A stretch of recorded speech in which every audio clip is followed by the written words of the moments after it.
인생은 광야와 같은 사막길을 걷는 나그네 인생입니다. 여러분 생각을 해보면 광야를 걷는 그 나그네 길은요, 근본적으로 풍성함도 없고 평안함도 거리가 먼 곳입니다. 모세가 이 광야를 일컬어서 뭐라고 했느냐? 그 광대하고 위험한 광야, 곧 불뱀과 전갈이 있고 물이 없는 간조한 땅을 광야라고 했습니다. 여러분, 물이 없으니 마실 물도 당연히 없겠지요. 낮에 강하게 내리쬐는 태양은 머리카락까지 태울 기세입니다. 그리고 저녁이 되면 뼛속까지 파고드는 추위는 온몸을 움츠러들게 만듭니다. 우리가 기상청에서 일기예보를 할 때 환절기가 되면 뭐라고 여러분 일기예보를 하죠?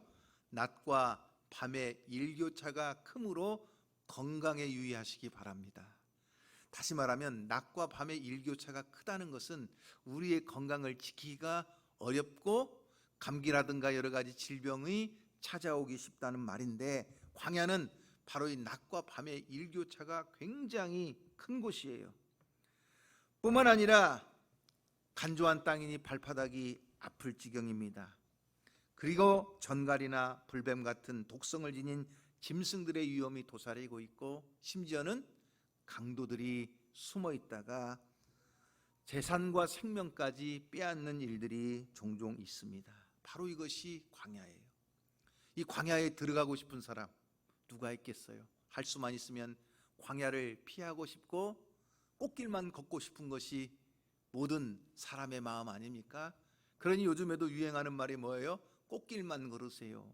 세상은 이렇게 말하지만 그러나 하나님은 우리를 꽃길을 걷게 하시는 것이 아니라 우리의 걸음을 광야로 인도하셔서 광야를 걷게 하시는 거예요. 그것도 하루 이틀이 아니라 이스라엘 백성들을 몇 년이요?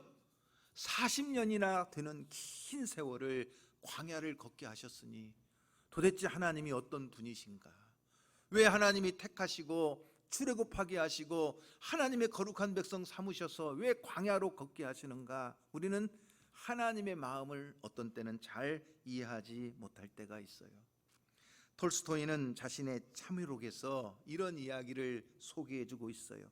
한 나그네가 광야의 길을 지나가다가 갑자기 사자를 만났어요. 사자가 막 우는 사자처럼 막 달려드니까 이 나그네가 사자를 피해 가다가 우물을 발견하고 그 우물 속으로 피해서 들어갔어요. 들어가서 그 나뭇가지에 몸을 붙잡고 의존하고 있는데 밑으로 내려가려다 보니까 밑에는 큰 구렁이가 입을 쫙 벌리면서 이 나그네가 내려오기만 하면 삼키려고 혀를 낼름거리면서 입을 벌리고 있는 거예요. 그러니 이 나뭇가지를 붙잡고 몸을 의탁하고 있는데 가만히 보니까 어디서 사각사각 소리가 나는 거예요. 가만히 보니까 뭐가 왔을까요? 어디서 쥐가 나타나가지고 그 나뭇가지를 갉아먹는데, 흰쥐가 와서 갉아먹고 들어가면 그 다음에 검은쥐가 와서 갉아먹고 들어가고 반복하는 거예요. 이 나뭇가지가 이 쥐들이 다 갉아먹고 떨어지면 나는 저 우물 끝에서 구렁이 밥이 되고 말 텐데, 그런데 그 순간에도 가만히 보니까 그 나뭇가지에 뭐가 있느냐? 꿀이 달려 있는 거예요. 그러니 이 나그네는 저 위에는 사자가 우르렁거리고 저 밑에는 뱀이 입을 크게 벌리고 혀를 낼름거리는데, 그리고 그 나뭇가지는 쥐들이 지금 계속 갉아먹고 있는데도 그 순간 이 나그네는 뭐예요? 그 나무에 붙어있는 꿀에 자신의 혀를 내밀어서 그 혀를 빨아먹고 있었다는 거예요. 여러분, 바로 이것이 인생이다. 톨스토이는 우리에게 가르쳐주고 있어요. 밖에는 여러 가지 사자의 시험이 있고 안에는 저 스올의 깊은 구덩이에 빠지면 영원히 사단의 밥이 되고 말 것이지만, 이러지도 저러지도 못하는 난감한 상황 속에서도 구사일생 붙잡고 있는 그 나무 안에 뭐예요? 꿀을 빨아먹고 있는 인생.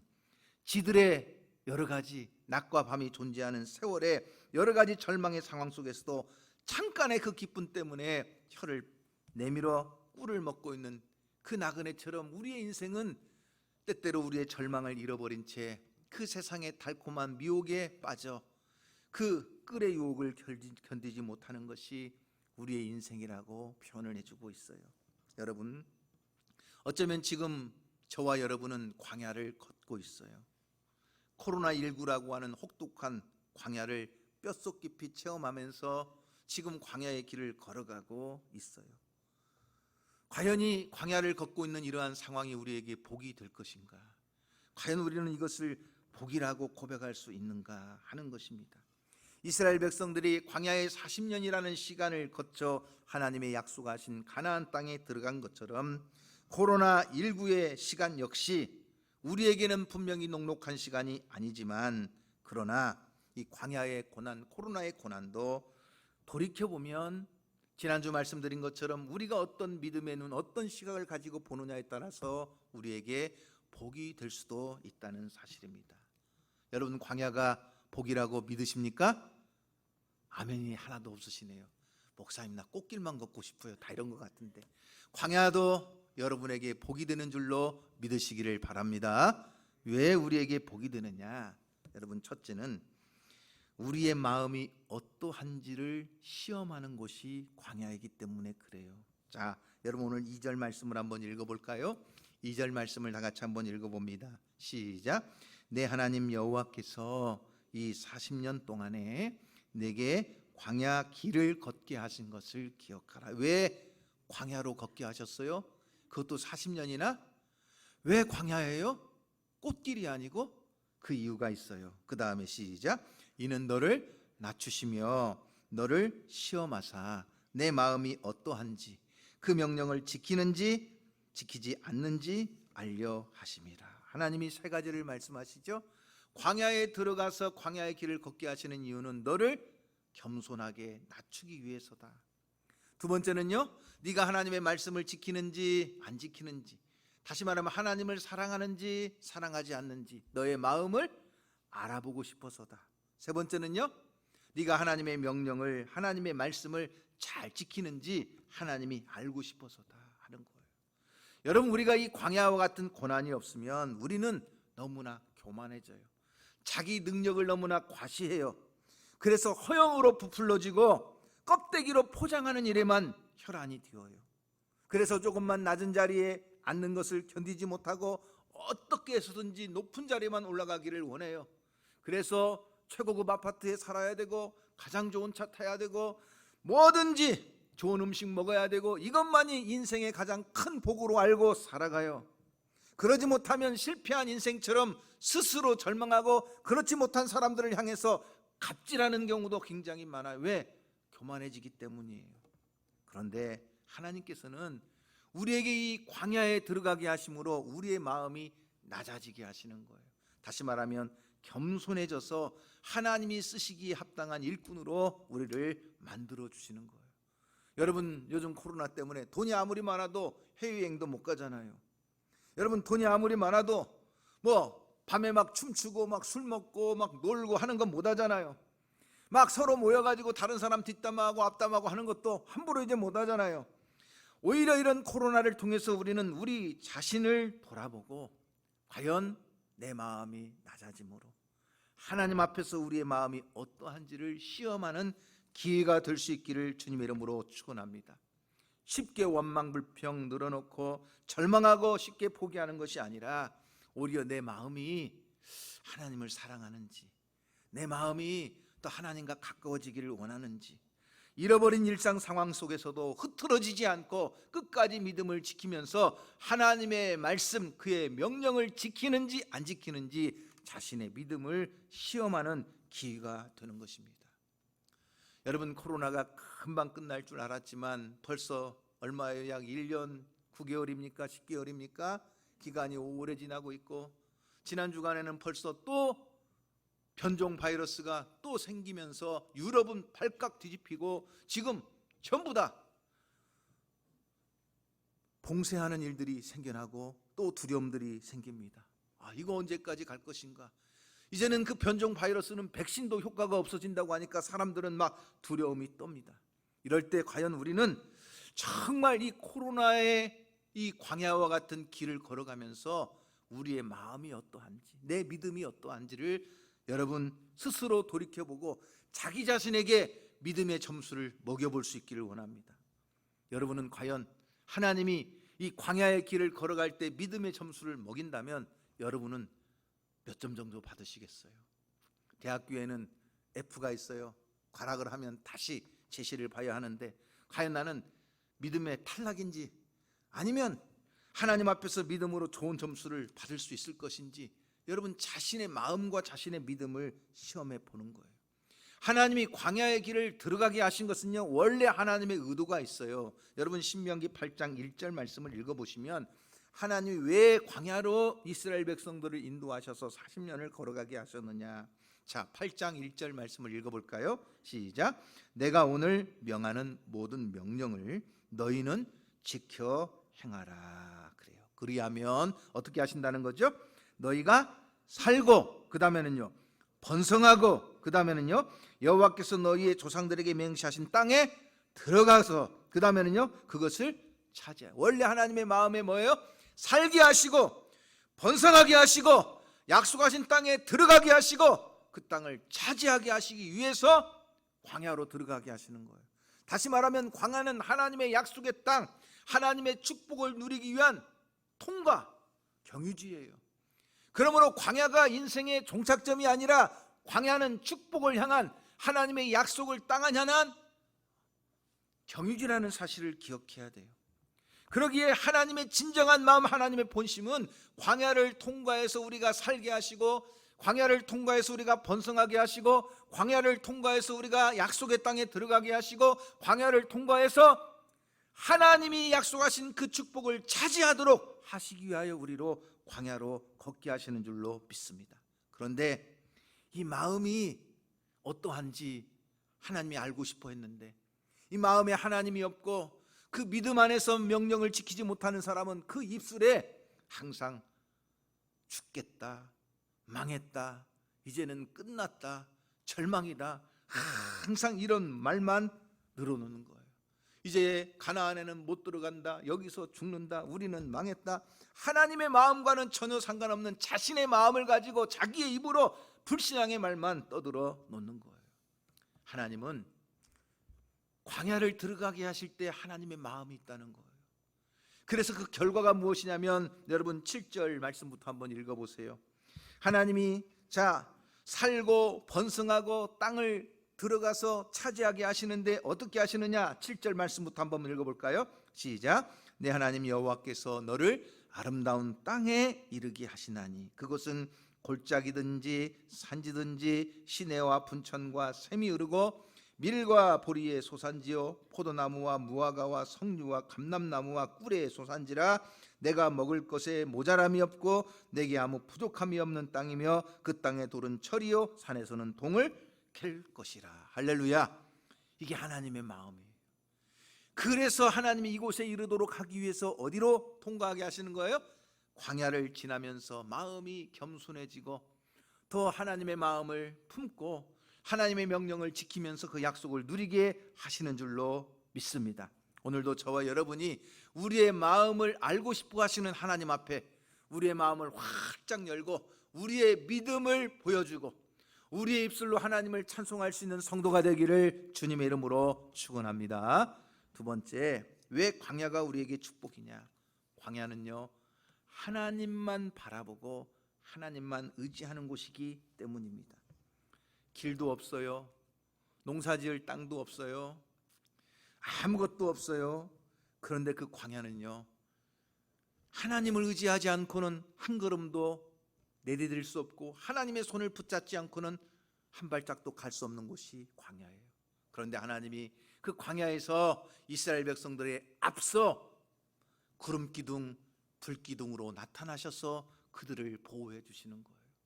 낮에 머리카락까지 태울 정도, 살갗을 태워버릴 정도의 따가운 햇볕 속에서도 구름기둥으로 막아주시고 밤에 뼛속까지 찌르는 것 같은 추위 속에서도 견뎌내도록 하나님이 불기둥으로 막아주시고 항상 그들의 앞서 행하시며 그들의 걸음걸음을 인도해 주심으로 하나님이 항상 그들과 함께 하시는 증거로 구름기둥 불기둥으로 나타나 주신 줄로 믿습니다. 뭐예요?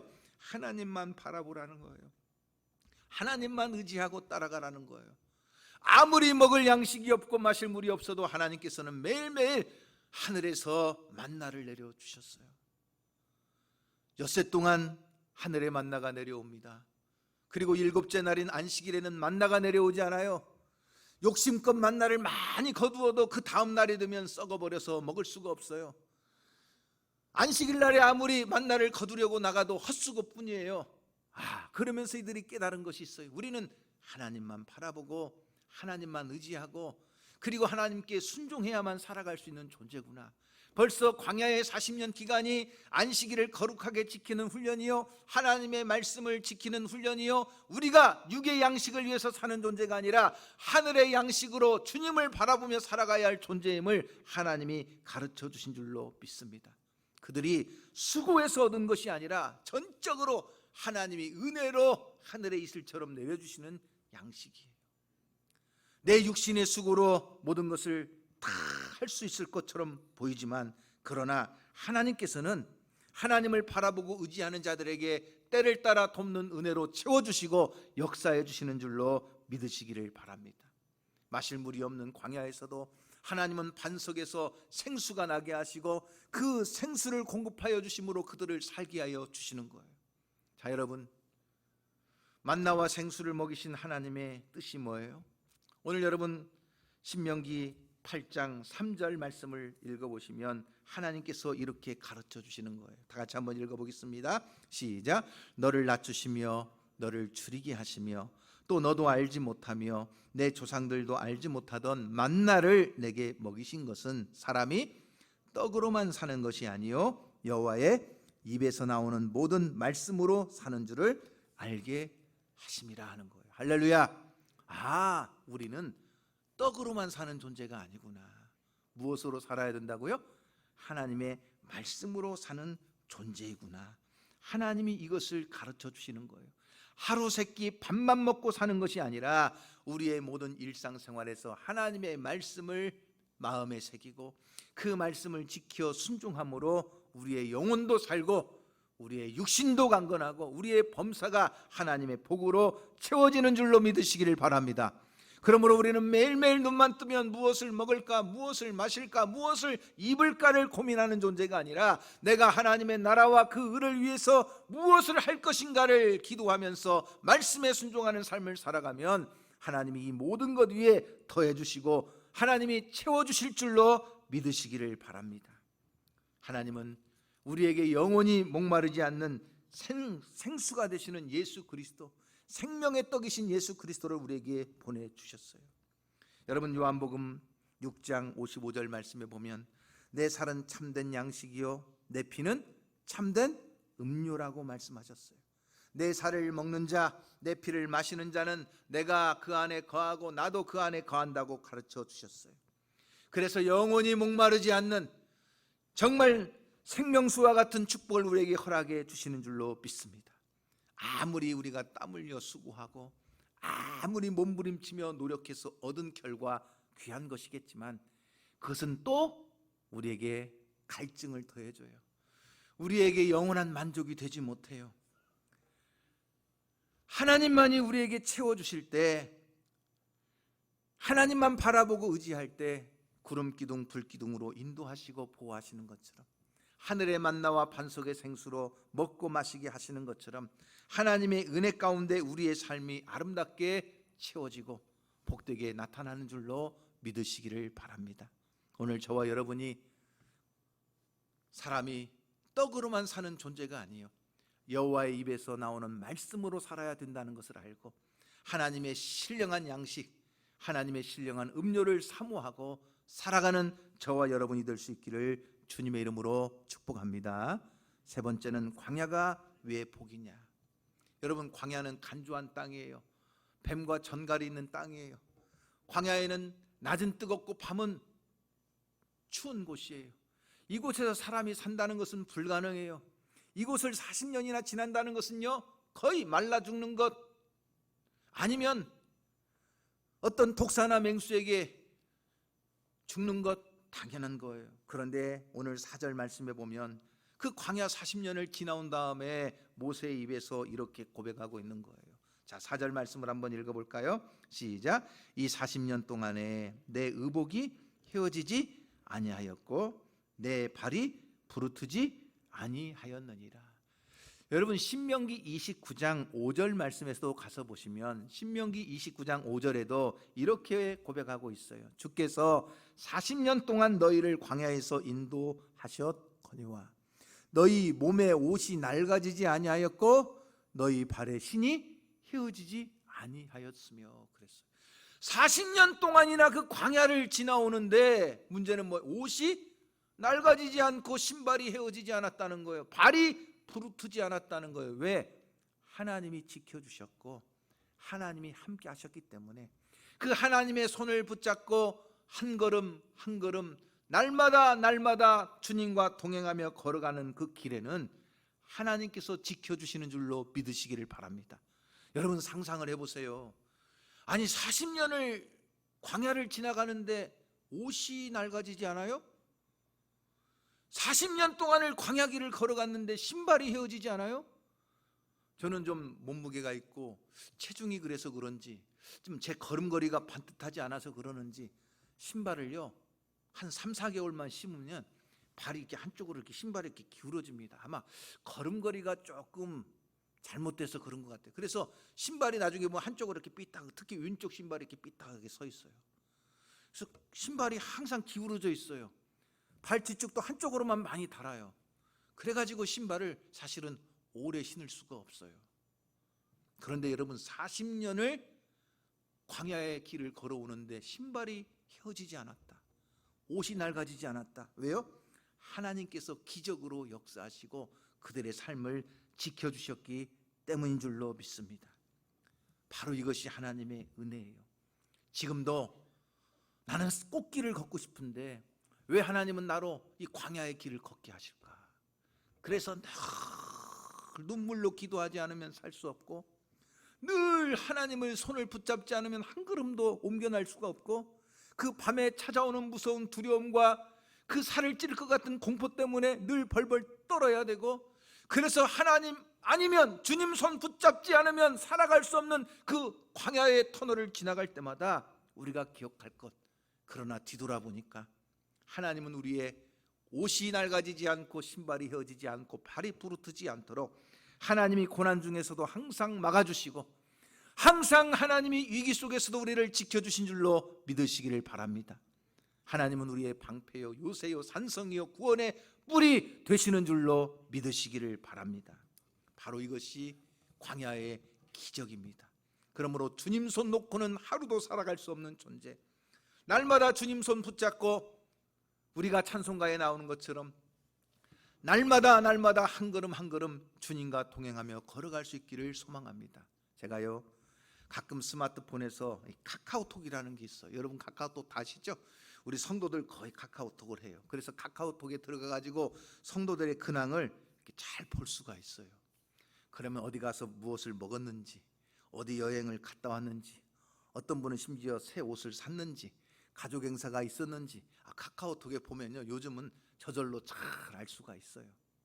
제가 제 딸아이의 카카오톡을 보니까 둘째 딸, 얼마 전에 결혼을 했던 딸 보니까 카카오톡에다가 이 프로필에 뭐라고 써놨느냐, 하트 모양을 쫙 그려놓고요 거기다가 D 플러스 78 이렇게 써있더라고요.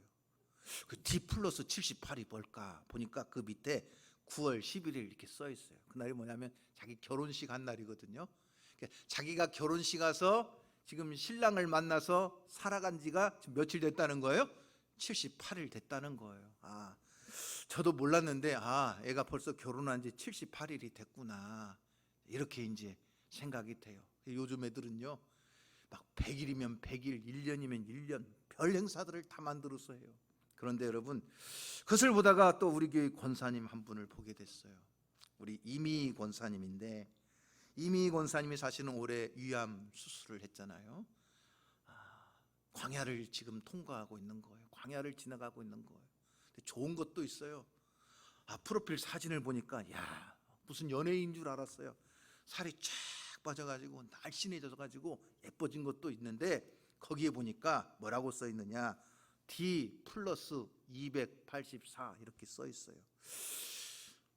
아니 우리 딸은 결혼했으니까 D 플러스 78이지만 이미 권사님은 뭐 새로 애인이 생긴 것도 아닐 텐데 요즘 젊은 애들은 서로 사귀게 되면 오늘부터 1일이다 그래가지고 그렇게 1일, 2일, 3일, 4일 이렇게 나가더라고요.